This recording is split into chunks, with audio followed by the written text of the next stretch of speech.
Assalamu alaikum wa rahmatullah. Alhamdulillah wa salatu wa salamu ala rasulillah wa ba'd.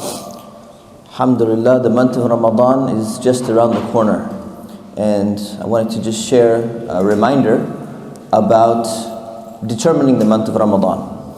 So Ramadan, inshallah, at ICOI will be starting on Friday night. We'll be praying Taraweeh on Friday night, inshallah, and we'll be fasting on Saturday.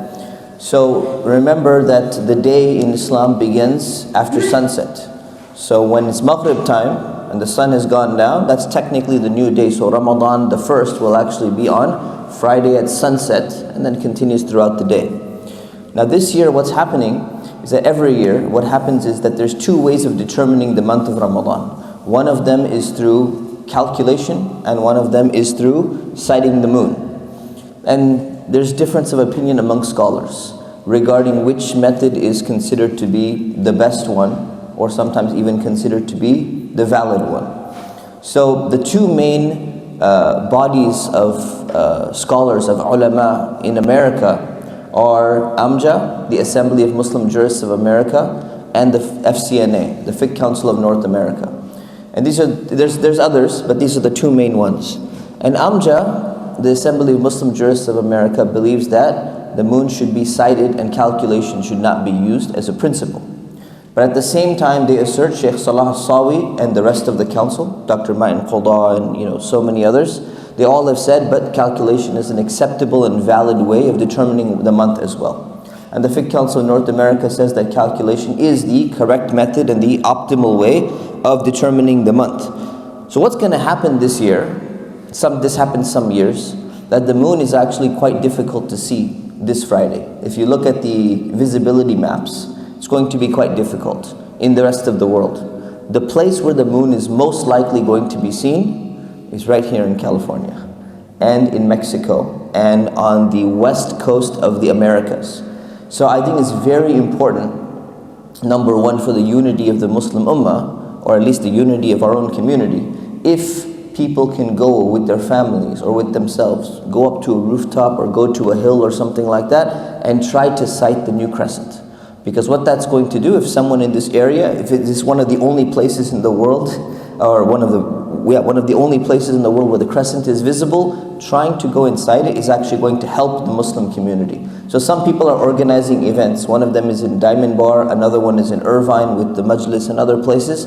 Try to go and do that and report your sighting into your local masjid, inshallah, or to our masjid. The second thing is that sometimes families get split because of the day that Ramadan starts, or sometimes the day of Eid. Families within their own community are not celebrating Ramadan or fasting Ramadan or celebrating Eid on the same day. And this should not be the case. Regardless of what your position is, regardless of what your opinion is, you have to understand that these kind of differences, they happened throughout history. So I'm going to narrate to you one hadith from Sahih Muslim, when it's narrated on the authority of Qurayb. Qurayb reported that al-Fadl bint al-Harith ba'athathu ila Muawiyah bisham. So this woman sent Harith, her son, to Syria when Muawiyah was the Khalifa at the time. فَقَدِمْتُ الشَّامِ فَقَضَيْتُ حَاجَتَهَا وَاسْتُحِلَّ عَلَيَّ رَمَضَانَ وَأَنَا بِالشَّامِ. So he says, I went to Syria, Muawiyah was the Khalifa, I did my job, and I realized that the month of Ramadan had started at this time already. So then he said, فَرَأَيْتُ الْهِلَالَ لَيْلَةَ الْجُمْعَةِ ثُمَّ قَدِمْتُ الْمَدِينَةَ فِي آخِرِ الشَّهْرِ فَسَأَلَنِي عَبْدُ اللَّهِ بْنِ عَبَّاسِ رَضِيَ اللَّهُ عَنْهُمَا ثُمَّ ذَكَرَ الْهِلَالَ. So he says, I started fasting the month of Ramadan, and we saw it on Friday in Syria, which is similar to what the situation that's happening with us today. And then he said, I went back to Medina near the end of Ramadan to go and celebrate Eid, and Abdullah ibn Abbas radiallahu anhuma, one of the great companions, one of the most knowledgeable of the Sahaba, one of the scholars amongst the Sahaba, he came and he asked me about what happened in Syria, when are they fasting? And when did they see the moon and what's going on? So he explained to him, ثُمَّ ذَكَرَ الْهِلَالَ فَقَالَ مَتَى رَأَيْتُمُ الْهِلَالَ. He said, when did you see the hilal? He said, فَقُلْتُ رَأَيْنَاهُ لَيْلَةَ الْجُمْعَةِ. We saw it on Friday. فَقَالَ أَنْتَ رَأَيْتَ. Did you see it yourself? So he said, فَقُلْتُ نَعَمْ. I saw it with my own eyes. I saw it myself.